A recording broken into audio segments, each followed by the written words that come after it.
And then with the Mets, I guess we could do a little bit more of a post-mortem on the season. I think it was a little fresh the last time I dove into it. So we'll look at the end of the season recap from Billy Epler and Buck Showalter maybe. But more importantly, we'll take a look at the Major League Baseball playoffs and the insanity that is going on with the MLB postseason. Right now, game 1 of the NLCS, Phillies Padres going on.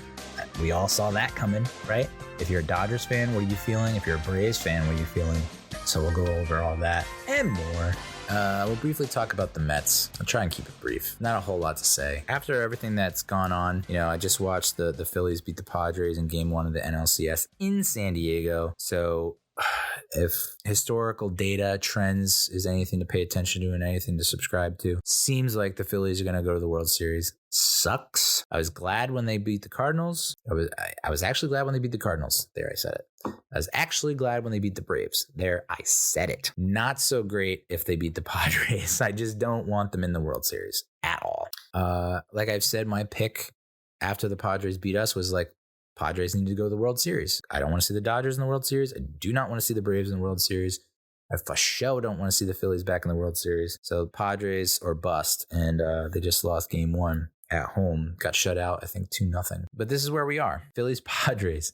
I think it's the first time 2 teams, Major League Baseball teams, have faced off in the championship series with less than 90 wins each in the regular season. I think it's the first time that's happened. So that just goes to show you just how out of sorts and just how much of an anomaly this postseason has been. And it led me to, after the Braves lost to the Phillies and after the Dodgers lost to the Padres, a lot of people are calling for, a lot of people, I mean, Braves fans and Dodgers fans and Mets fans to a certain degree are calling for a playoff reformat, where it's like, all right, this is obviously not working because the best teams aren't winning.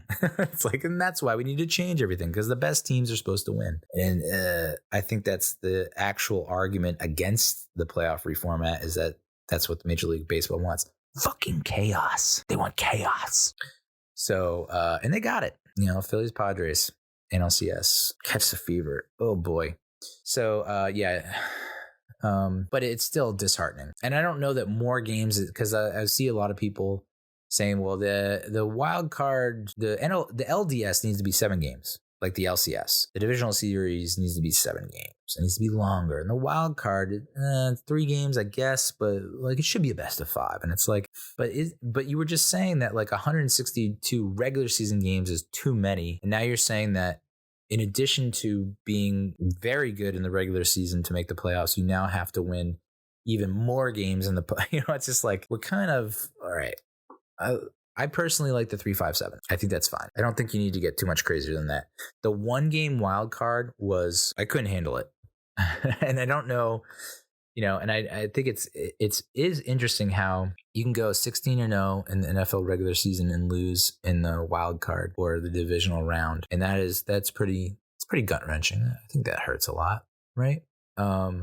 Likewise, NCAA tourney, March Madness. You can be like the number 1 seed in all the land, number 1 seed in your region, and then get upset. If you get upset by the 16 seed, it's like, that's loaded. It's going to be hard to live that down. That's tough. Winning 111 games?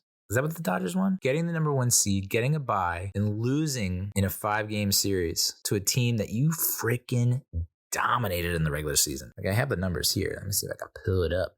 I'm looking at, so those are the Mets home team splits. Okay, the Padres were 4-2 versus the Mets in the regular season. So I'm not and if you listen to my episodes previewing, looking at some of the postseason opponents we might face and who I'd rather face, I didn't want to face the Padres because we had a losing record. Seems like we just didn't have the number. They had our number. That scared me. And of course, that was proven correct, much to my chagrin. But they were 4-2 against us. They were 5-14 against the Dodgers. So as crappy as I feel as a Mets fan about a lost season after 100 wins is something, Buck Showalter and Billy Epler were talking about it in the postseason recap press conference, where it's like 100 wins is an amazing achievement. Like Billy Epler said, he's only done it once or twice.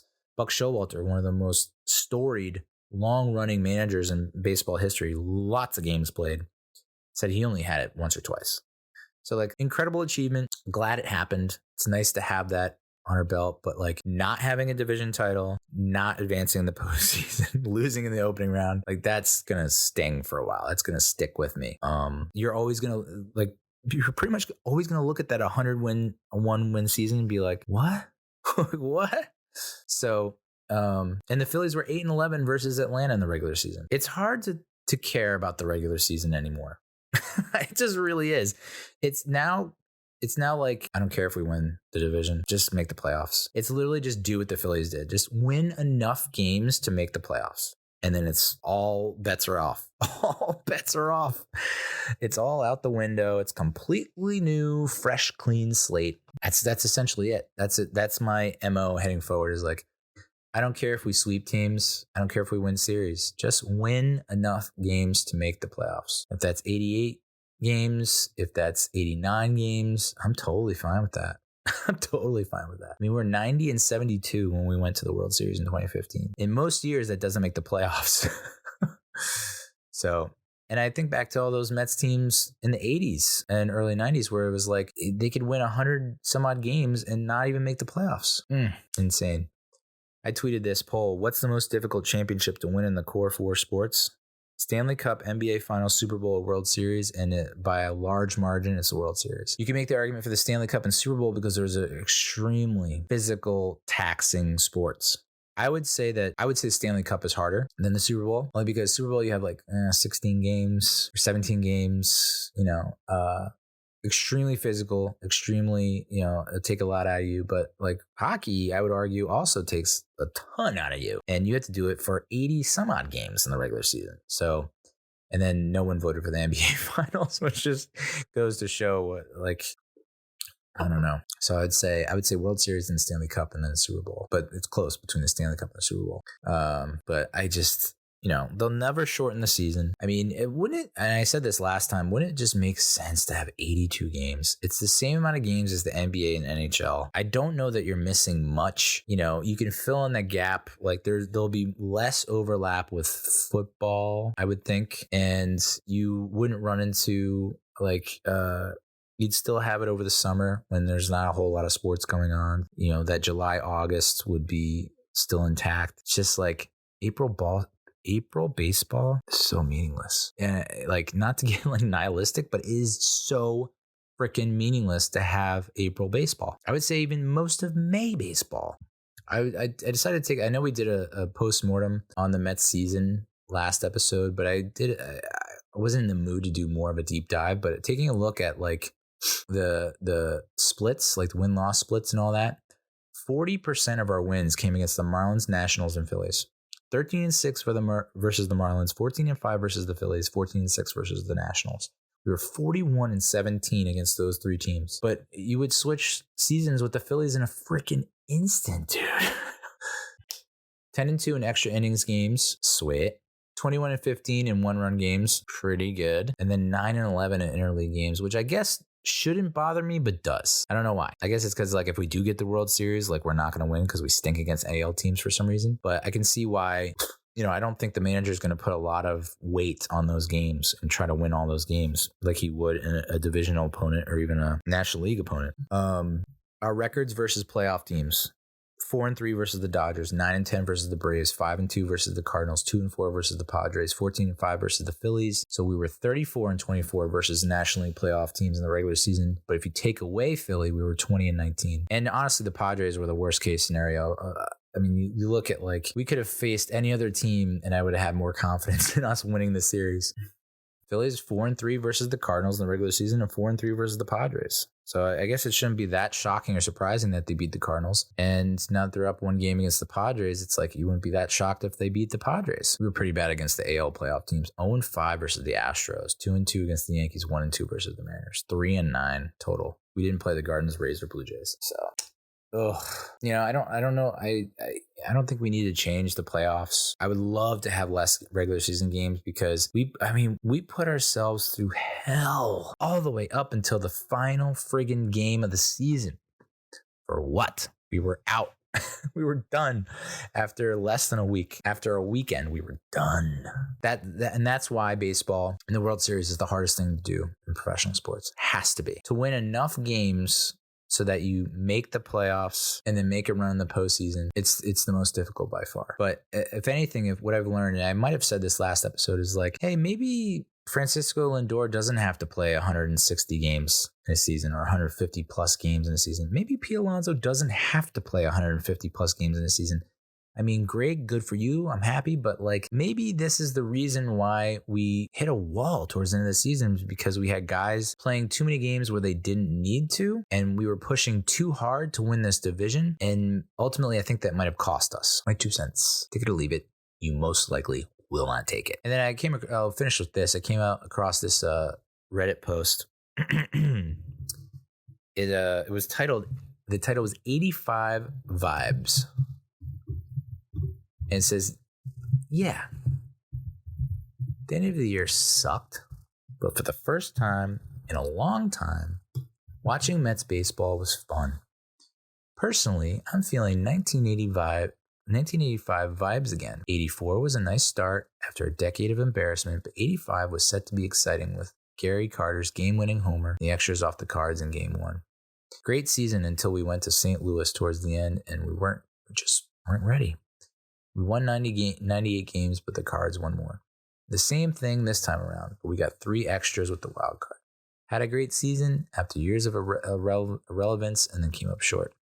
Let's see how the team responds and what management does. 2022 could be just like 1985 and a springboard for a dominant next season. I sure hope so, but again, my concerns go back to, if you're comparing this team versus that team, Doc Gooden was like, what, 21, 22 in 86? I think he was our number 1. Right now, our number 1 and number 2 are on the bad side of 35, looking at 40. And do they still have games where they look elite? Hell yeah, dude. Most of the games. But you have to worry. And I don't think we definitely didn't overexert them either in the regular season. I don't think. I think they were on pitch counts.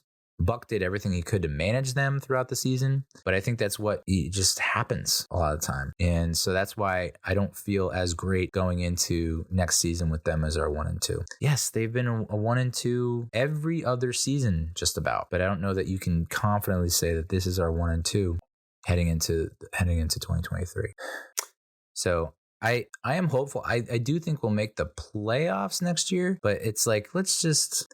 Obviously, don't want to relax too much. You don't want to coast too much, but let's not press as much. Let's give, Alonso and Lindor a rest day every week. And I don't care that they're young and you think that they can do it. Well, it gives them a time to decompress so that they're getting 2 days off a week. And I, honest to God, think it will pay off come end of September and October in the postseason. I really do.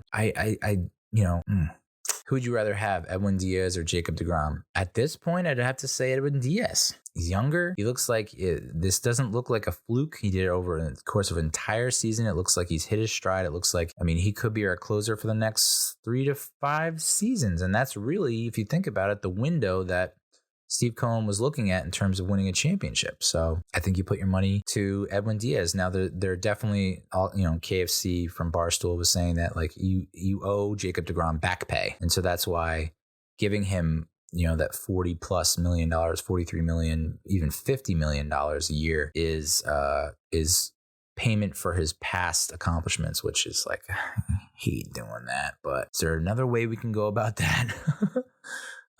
It would take a certain special kind of player, certain kind of player personality to come into that rotation and say, okay, I'm the lowest paid of this top 3, but I'm the number 1.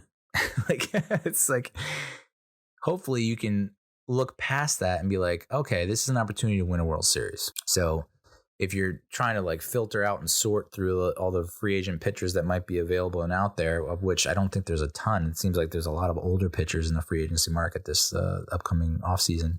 You'd have to look at a guy that hasn't won a ring yet and is like, this is my best chance to win a ring. And I don't need to make what Scherzer and DeGrom are making. And if I really think about it, they're making that because of what they've done in the past. So like I can get to that level if I just win this World Series now. I don't know if are there anyone that fit the bill. I don't know. I don't think so. Carlos Rodon? I don't know. So, and judging by what Epler and Buck are saying, it's like there aren't like huge moves on the horizon. I don't think they're going to make huge moves. They feel like they have everything they need in that clubhouse. Maybe it's just like one or two tweaks, but it's not going to be any big splashes. But that could be a smokescreen to make way to sign Aaron Judge, which I've come around on. I think part of me was like, oh, but what about so and so and so and so? It's just like he like automatically gets you a chunk of wins if he stays healthy, so that you don't have to rely on Starling Marte as much. Listen, I like that we have Starling Marte. He makes us better when he's healthy. I don't know that he's going to stay healthy. So it would just be nice to have insurance, Starling Marte insurance, and that comes in the form of Aaron Judge. It gives you a little more flexibility with the lineup and the rosters, and it just makes your team so much better. So yeah, I'm fully on board with it. And I know they've said repeatedly, like, we're not going to spend like drunken sailors. We're not going to like go way over the luxury tax and all this other stuff, that threshold. But he can smell it, can't you? He can taste it. If we have all the parts here, and maybe we are just one player away, when you go for it, I know, I mean, he's a Mets fan. I think if I'm in that position, I go for it and say, fuck it. Like, how long have we been waiting for this opportunity? How long will it be before we get this opportunity again? No. But then you look at the Phillies and you're like, I don't know what's happening anymore. So the best laid plans. Am I right? Am I right? Thanks so much for listening to this episode and for watching this episode. And we'll talk to you next week, huh? Hey, let's do this again. You free next week? Let's do it again. Adios, muchachos.